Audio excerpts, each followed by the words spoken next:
तो कई सारे लोगों ने कमेंट किए हैं कि यदि किसी के खिलाफ़ झूठी एफआईआर हो जाती है तो क्या किया जाए। तो उसका भी प्रावधान है। यदि कोई एफआईआर हुई है और वो झूठी है तो आप कुछ ऐसे एविडेंस प्रस्तुत कर देते हैं या पुलिस इन्वेस्टिगेशन में ऐसे एविडेंस कलेक्ट कर लेती है जिससे सिद्ध हो जाता है कि कोई व्यक्ति घटना में शामिल नहीं है, तो उसका नाम प्रकरण में से हटा दिया जाता है। और यदि ये सिद्ध हो जाता है कि पूरा प्रकरण ही झूठा है तो उस प्रकरण में फिर आरोपी के विरुद्ध चार्जशीट पेश नहीं की जाती, चालान पेश नहीं किया जाता, उसमें ईआर या फिर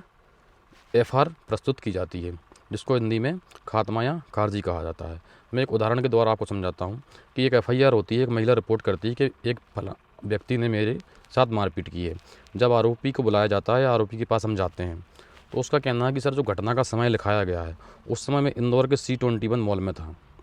तो हम लोग वहाँ जाकर इंदौर के C21 जो मॉल है उसकी फुटेज देखते हैं, कैमरे की रिकॉर्डिंग्स देखते हैं, उनमें वो आरोपी शॉपिंग करते हुए दिखाई देता है। अब चूँकि खंडवा और इंदौर में काफ़ी डिस्टेंस है तो इस आधार पर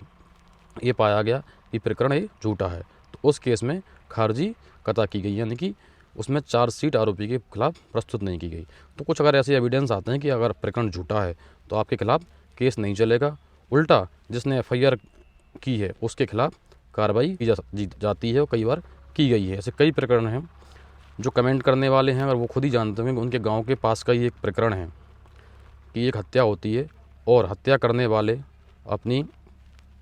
घर के परिवार की एक महिला की हत्या कर देते हैं और दूसरे लोगों को फंसा देते हैं, लेकिन